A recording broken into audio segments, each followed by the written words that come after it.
Hello, what's up YouTube? Running with yet another tutorial, and in this very tutorial I want to show you how I got the color grading for this very image. So I feel like I should be putting out more color grading tutorials on this channel because most of my subscribers here are just requesting for more of these color grading tutorials. So let's just see what we did when I was color grading on this very image. So let's see the before first and the after. So this was the image before, and this is what I achieved, the before and after. And I want to take you through the whole process for the color grading of this very image in Capture One. So those that always ask me about the software I use, right now we are in Capture One, and if at all you want the Capture One software, you have to pay for it. I don't have any license key I can give to you guys that always request me for the license key of Capture One. So if at all you want to get the Capture One software, make sure you just go to Google and type in Capture One, and you'll choose your kind of device that you use, whether Windows or Mac. So I think I've tried to clear everything for you. For those that request for a license key, pay for one and you'll be able to get all the features of Capture One. So nothing is free basically, and you always have to invest if at all you want to get the best. So that's enough of that. So I just want to calibrate the image to look from this to this. Just look at this in just Capture One. So just pay maximum attention. I'm just going to come and reset this so that we can start from the very start, and we're just going to be using 3 adjustment layers. So by 3 I mean on the background layer we're just going to be doing the lighting correction issues and adding a little bit of contrast within the image, and the other 2 layers are going to be basically the color grading layers. So what I'm going to do, I'm basically going to come right here to my background and make sure it is selected. And if at all you're wondering if at all or why my interface is looking the way it is, just come to Window, then you come to Workspace and you come to Migration. So all my adjustments are going to be on the right hand side. So what I tend to do, depending on your taste and preference as regarding the lighting issues, I'm just going to take the highlights down, and I'm just going to turn off the before and after slider, and I'm also going to take my whites down to get back the information within the image.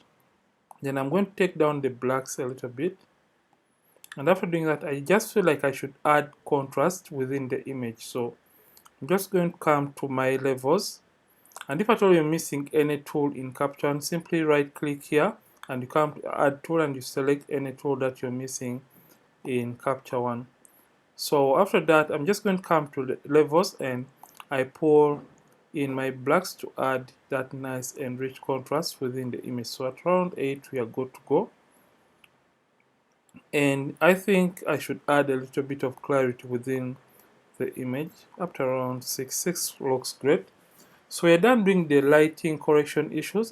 I think I should open up my shadows slightly. So we're done doing the basic lighting correction issues. So you always have to correct the lighting issues within the image. So anything that we're going to do, we're just going to start color grading this very image. So when I am color grading images, I tend to work on adjustment layers so that I don't interfere with the information in the background, and I can come and play around with the opacity if at all I tend to go overboard with my color grading process. So I'm just going to come to the plus icon right here, and I'm going to create a new field adjustment layer, meaning the color grading is going to affect the image on a global basis, and it is going to be affecting the image overall. So after doing that, we are going to come down here. So scroll all the way down to your color editor, and under color editor we have basic, advanced, and skin tone. So the very first thing that we're going to handle in this image is going to be the skin tone, because we just want to get a nice and rich skin tone, and we have a uniform skin color for our model right here. So with the skin tone mode selected, come and left click on the eyedropper tool or the color picker tool, and we just want to get a representation of the overall skin of the model. So I feel like this can be a very nice representation. Just going to left click right here, and you can see as soon as I click here, it shows me this little pie shaped area. Just look at that. And this is going to be containing the range within the selected area, the color range within the selected area. And in order to see this better, you can come to view selected color range and you click that, and you can see it turns the rest of the information in the image into basically black and white, or it is going to desaturate the rest of the colors that don't fall within the selected color range. So make sure you turn that off. So next thing I'm going to do, I'm going to come to the uniformity slider, and I'm just going to zoom in first of all by using Ctrl Command plus on the keyboard. And under uniformity, when you take the hue slider towards the right hand side, you're going to notice that the image is going to get to uniform skin. Just look at the before. We have some bit of yellows here, oranges, then we have this kind of magentas here. So as you're taking up the hue slider, just look at the image right now. You can see that it tends to unify and it makes the skin look uniform. So I'm just going to take this uniform slider even up. So at around 80, that looks great to me. Then I'm going to also come to the saturation. I'm going to take the saturation slider up. So I think at around 60. So you can see how the skin is now looking to get or to look uniform. And under that, or when I'm done using the uniformity option, we also have the amount option, which has hue, saturation, and lightness.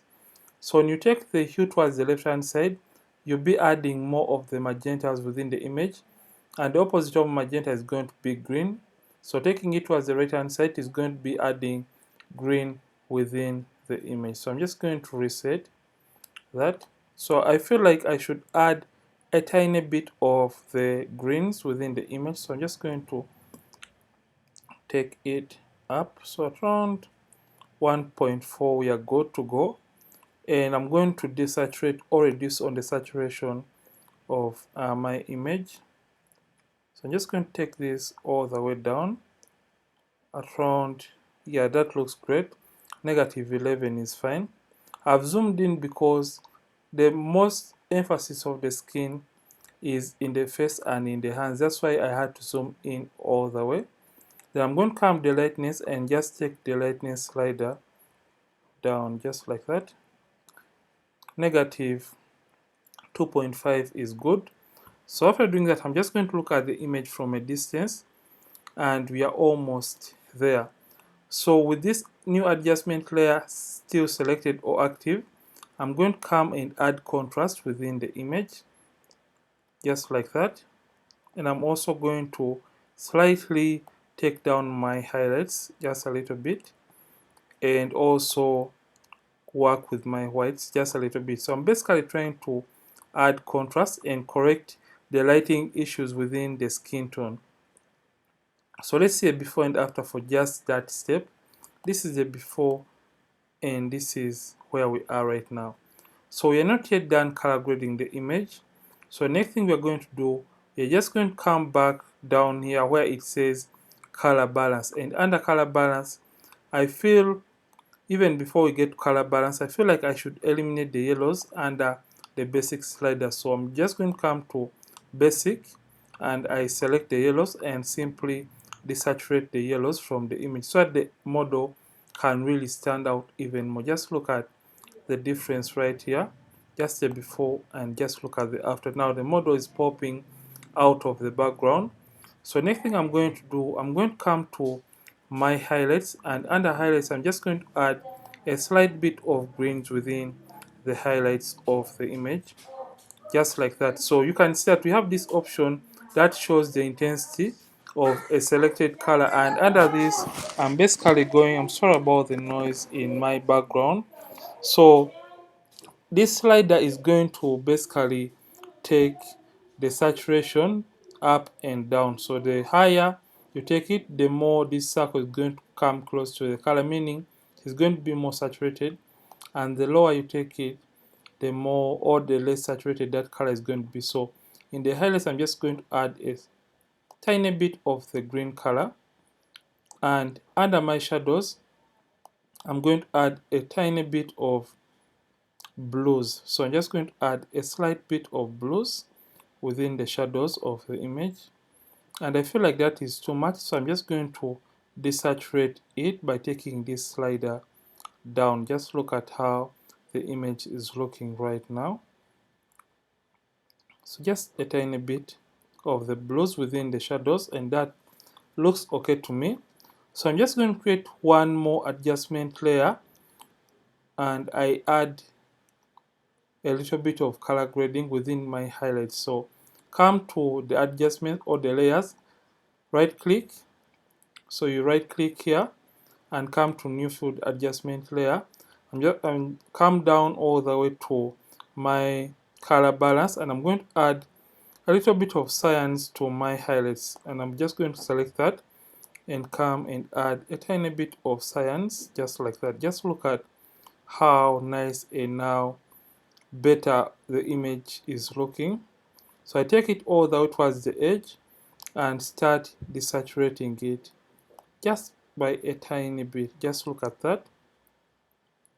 And this is basically what I did when I was color grading this image. So just look at the before and after overall for the color grading of this very image. Let me just zoom in so that you can see the before and after quite well. This is what we have after color grading, and this is the before, after, before, after, before, after. Just look at what I did, and this is all I did when I was color grading this very image. And if at all you have loved this tutorial, don't forget to like this video, and don't forget to subscribe this channel if at all you're watching from this channel for the very first time. Ronix from Ronix Photography. Thank you for watching, and see you in yet more amazing tutorials. And don't forget to keep practicing and also keep creating.